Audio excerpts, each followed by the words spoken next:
you guys actually have a sort of advantage where you can see how this kind of system has gone. And now, like, the reason I say this is because everybody is talking about how Axie is unsustainable. Where where two things. Yes, they started with low prices for their Axies, but now it's just super high. So anyone who wants to get in, it's not for the average person anymore. So like that's one issue. But secondary, they rely on all these new players coming in and buying Axies in order to sustain the economy that they've built. And how long can that last, right? Have you guys thought about that? Have you addressed those issues, or is that something that you probably won't have to worry about later on?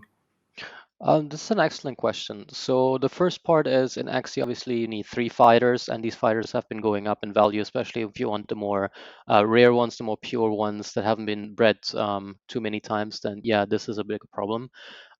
What I think is what we can do for us is not fixed. So we have just the first generation of fighters that we will be releasing, and then we'll have the second generation, the third generation as time goes on. We're not fixed at 2,000 fighters. It's just for the initial fighters that are coming out. I think the price is very fair. If later on we want to adjust the price, we can easily do that. So we're not married to that idea. And the second thing that we're basically having is that we have a nice APY system where we basically have a natural inflation of the currency. So this could be seen as we inflating the currency, and we basically are paying stakers that inflation as a reward for staking. So bear with me because this is a bit complicated, but so you have 1% inflation of a 1 billion% supply, of a 1 billion token supply. So that means you have roughly 10 million tokens that are minted every year. So what's going to happen with that is that that inflation is paid to stakers. So we're further breaking down that inflation into two pools. For those who only choose to stake fight into their fighter, they will basically be part of a 30% pool. So 3 million tokens in the first year. And that's basically the reward that's being handed out to them, and they can also evolve their fighter. If you go on PancakeSwap and you become an LP provider, then you can take your LP tokens, stake them inside of your NFT fighter, evolve them 20% in terms of stats, and be part of the 70% reward pool. So a lot of these things have non-sustainable models where basically you launch, you figure out, oh, we don't have any liquidity on Pancake, we need to launch an LP campaign, and the graph always looks the same. It's like, okay, everybody runs in high LPs and then it just dies down. For us, this is something that we've naturally built into the tokenomics because we want to make it long lasting, like you said before. It needs to be sustainable. So I think providing LP on a DEX is one of the things that needs to be kept in mind. So, in layman's terms, it sounds like the people who reinvest in their fighters will be able to beat the inflation just automatically. So I mean, yes, so you need to come in, you need to basically stake, which means you need to take your fight tokens, you need to lock them up into your NFT, and there's also a time lock on it. So it's obviously free to the user. It's like you want to stake for a day, you can do that. It's not going to be much for you because you're staking for a day. It's more like your gas costs are going to take over.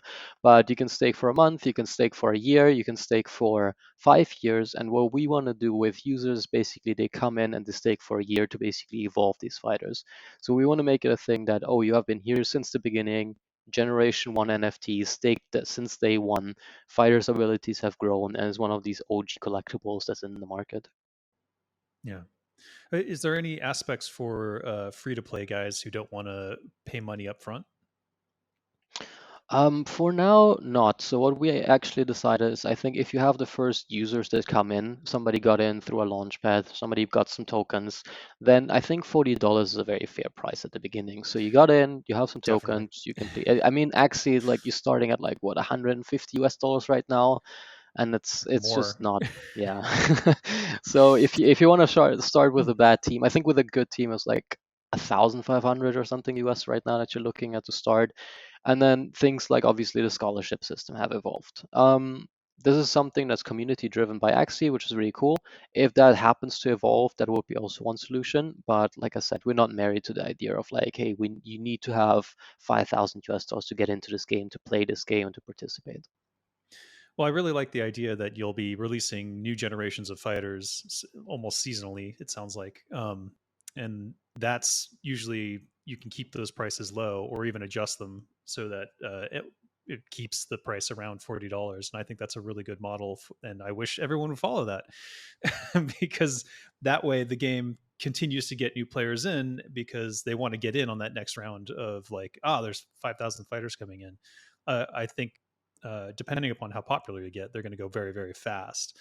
But still, it's an opportunity to get in, and they know that later on down the line, in whenever the next generation of fighters comes out, they'll have another chance. So I think that's pretty exciting because I don't see people doing that. Yeah. I think you need to make it easy for the user to not only interact with things, so have a good front end, make it easy and like you can stake, you can take out, and you know what's happening.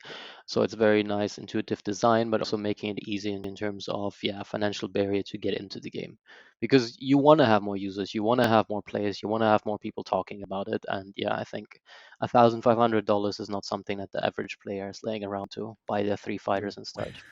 No, they Yeah, no definitely way. don't. They'd rather buy a console or a PC or a gaming PC Yeah, with it's that like, price. PS5 Exactly. or Or an X. Or yeah. next, maybe not an accident.